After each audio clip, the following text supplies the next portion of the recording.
ini dapat terlaksana, yakni peresmian SMA ini.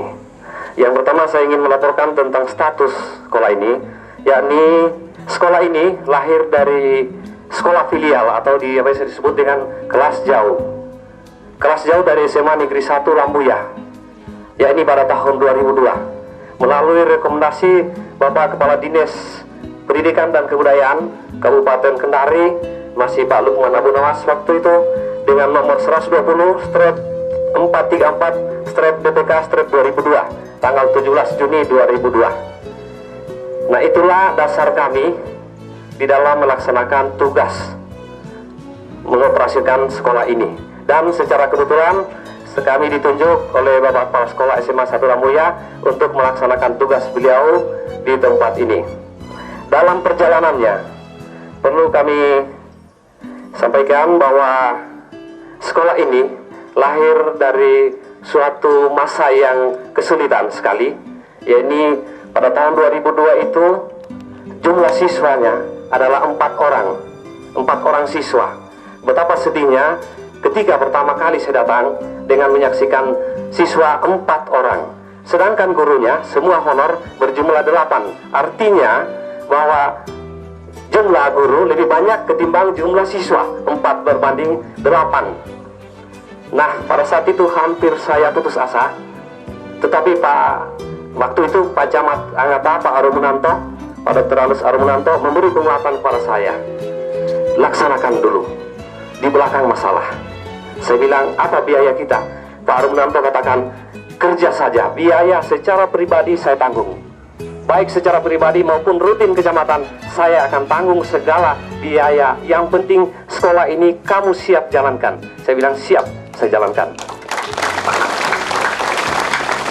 Tadi kita mendengarkan laporan kepala sekolah. Dari tahun 2002 sampai perkembangannya hari ini yang sudah mencapai 400-an orang dari start 4 orang. Saya kira ini satu kemajuan yang luar biasa selama 6 tahun, dan yang paling penting sekarang ini memberikan legitimasi. Ini masih banyak yang saya lihat perlu dibenahi ya, agar anak-anakku sekalian ini bisa belajar dengan tenang dan aman.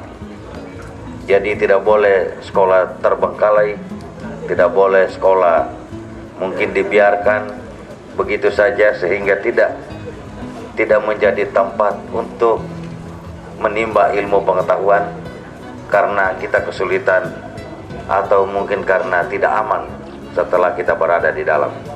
Saya kira ini komitmen kita semua, dan saya akan lanjutkan terus ini, hadir di tempat ini Kepala Dinas Pendidikan Kabupaten dan sejumlah staf yang bisa nanti untuk membantu saya berpikir dan memberikan masukan setiap saat.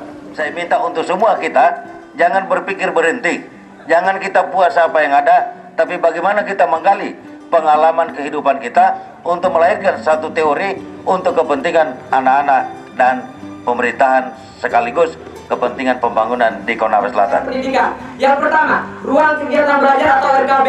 Seharusnya pada satu sekolah itu seharusnya 15 ruangan. Tapi saat ini yang kami gunakan itu adalah 8 ruangan.